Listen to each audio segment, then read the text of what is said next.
Equipping the saints for the work of ministry, for the building up of the body of Christ. There is an inherent need in life for us to band together, for there to be support, encouragement, a lifting up, especially in times of need. This past week certainly has proven to be a difficult week, a challenging week for a lot of people on a whole lot of different levels. Roxanne and David, we can't even begin to describe the sorrow and the pain for the loss of your grandson, Gavin. He was too young. We need people to lift us up in our times of need. We need it. Last week, I gave a talk on Saturday while the Campbells were here. After the pig roast, I hurried up, shifted gears, changed modes. I went out to speak at a church to talk at their worship service on Saturday night, and I talked about abuse. And my topic was, it actually changed on the way there because I had received a phone call from Roxanne. And I thought, I'm going to scrap everything that I was going to talk about and just talk about this tension between exhaustion and exhilaration. It's this constant tension in life between exhaustion and exhilaration. And there's usually not much in between. We're either usually exhilarated, we're on this high, or we're just running exhausted. And in both moments, we need people. We need people to surround us. And I look around and look at the events that are going on in the nation and around the world, and doesn't that make us lean towards exhaustion? There's a lot of pain and suffering in the world. There's a lot of pain and suffering in a lot of your lives. And so the exhaustion part of me tends to sweep me away. There are moments when, Natalie knows I get really discouraged, I get down, I get depressed, I get anxious, I get isolated, I get negative. And then there are other times where I think about it and I stop and I'm like, but look at the people who we have. People who we depend on, people who we need, people who are there for us. And then I lean towards exhilaration. I think about all the good things that are going on in the world, right? There are tons of good things. There are tons of good people. There are lots of people that are doing things. Last week, I think, was a good example of that. We did the pig roast, just a great time for those of you who are there. Just a fun time, a fantastic time. Having the Campbells here, having them here with worship, and just hearing about the work that they're doing. It's exhilarating to hear about the good that's happening in the world.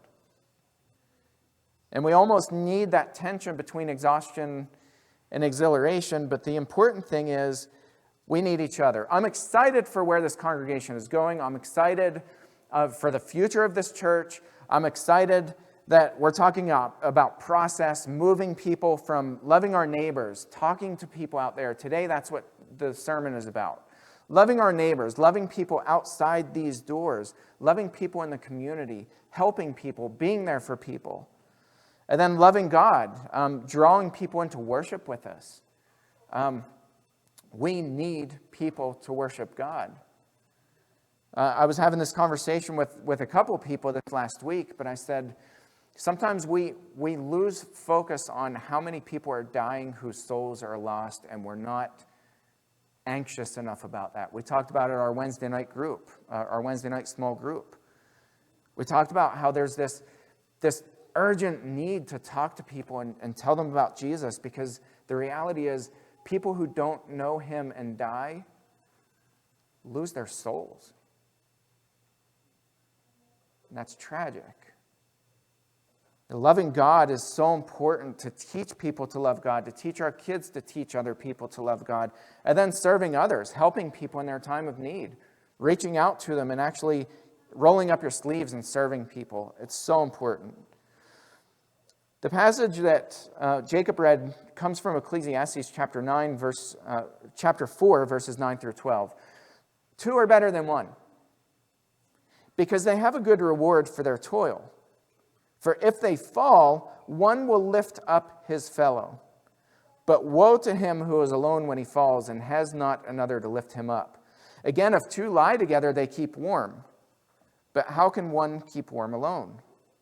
And though a man might prevail against one who is alone, two will withstand him. A threefold cord is not quickly broken. I started having a fascination from a young age with ropes. I would go on sailing trips.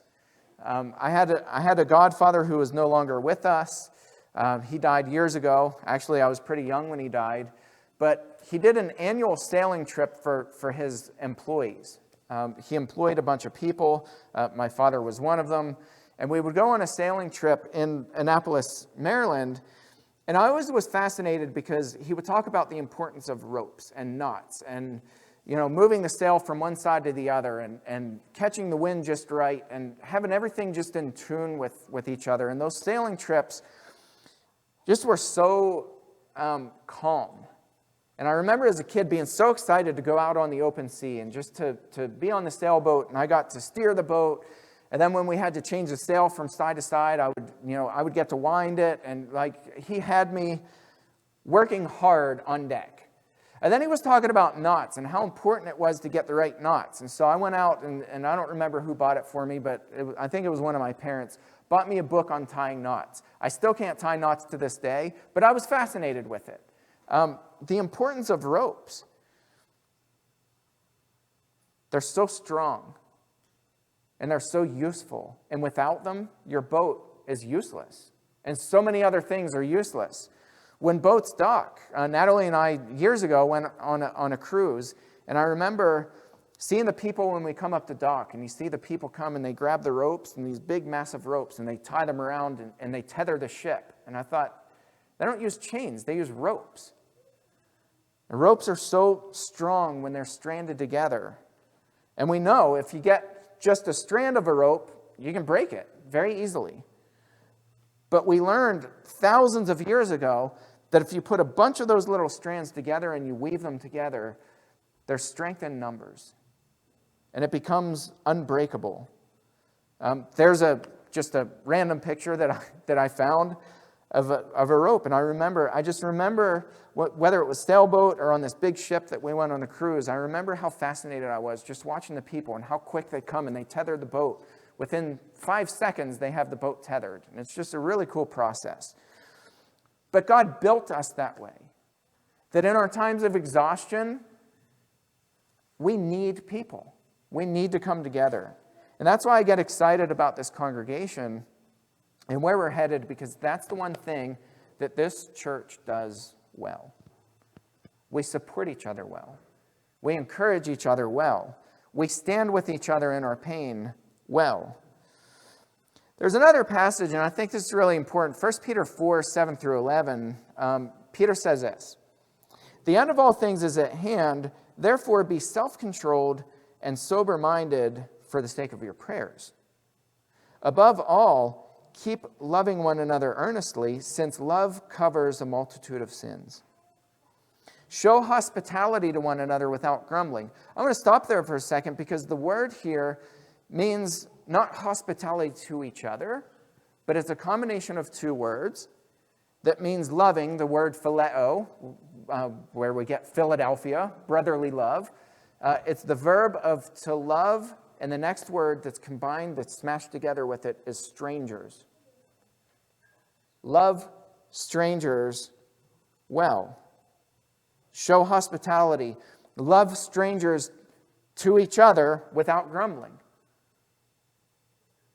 As each has received a gift, use it to serve one another as good stewards of God's varied grace.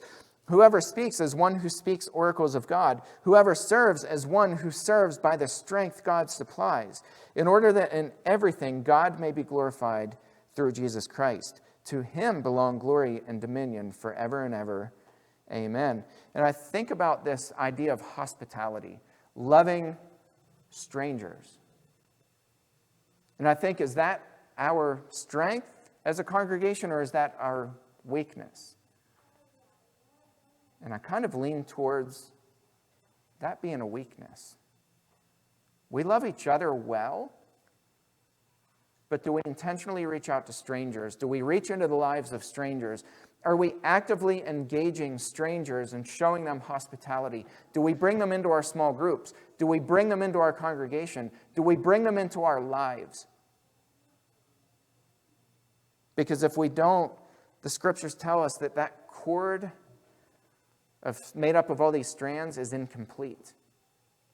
That we need to bring strangers into our lives. That God designed us to talk to people about the gospel, the good news of Jesus Christ. And if you go through the New Testament over and over and over and over again, foreigners, not just the New Testament, the Old Testament too for that matter, but foreigners, people who are strangers, people who the church didn't know, they engaged them. They got into their lives. They invited them in. They brought them into their homes. They brought them into their synagogues. They were actively engaged. And that's what made Christians so different from traditional Judaism, is that the Jews for a long time had lost focus of that. They were a church unto themselves. They were a group unto themselves.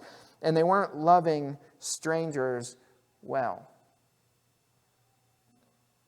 There's so many people outside of our small group here, outside of this congregation, who are hurting, they're broken, they're lonely. We talked about it too on Wednesday night at small group. The suicide rate in this nation has spiked exponentially.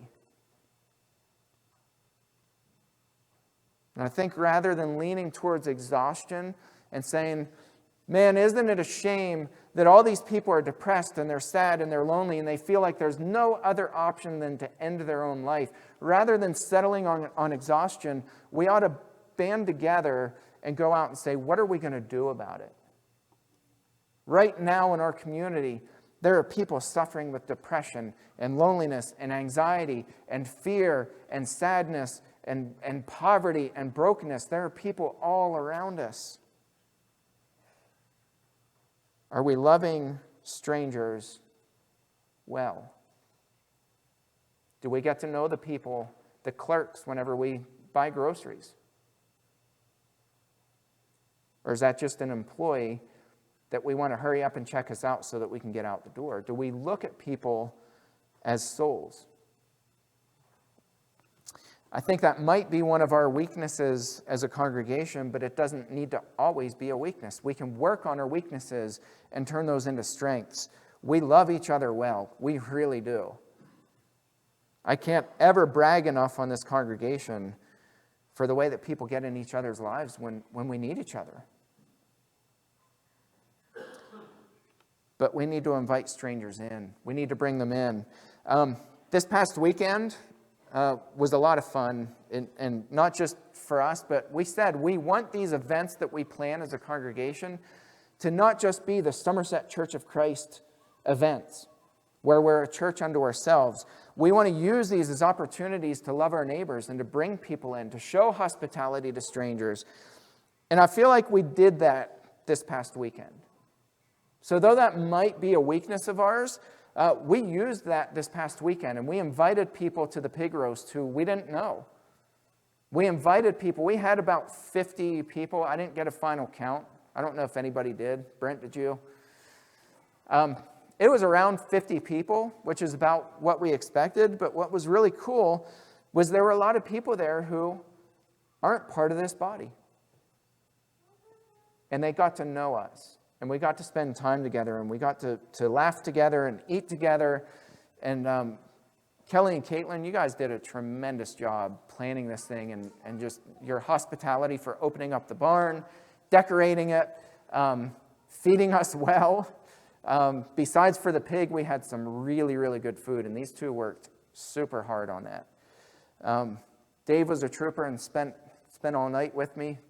My boys and Eden, they stayed with us. They hung till about 12:30 in the morning, and then I made them go to bed. They wanted to stay up all night, but I was a mean parent, and I made them go to bed. But I did a highlight video, and Dave is going to show that now because there's no other time really in the service to fit this in, but it fits with what we're talking about. And I'm going to show you guys what we did, and we're going to keep doing things like this and showing hospitality.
That was Eden, who was up in the camera.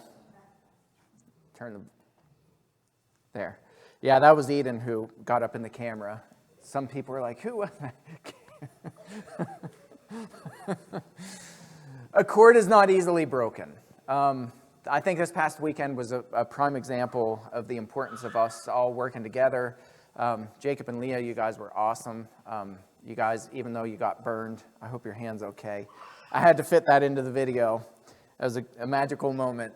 But everybody just gave and gave and gave and came together, and I look forward to more events that this congregation does where we love our neighbors well. We love strangers well. Brent is really good at pushing us to plan events. He's been pushing for an event in October. He's like, when are we going to do that? And I was like, just thinking about it makes me tired. He's like, but we're going to do it. So we are planning an event, and I love that Brent keeps pushing because we need to keep doing these things. We need to invite our neighbors, bring them in, and show them hospitality. The message is yours. If there's anybody this morning who's not yet taken that step to put Christ on in baptism, we would invite you to do that. Or if you have any prayer needs, we'd love to hear as we all stand and sing together.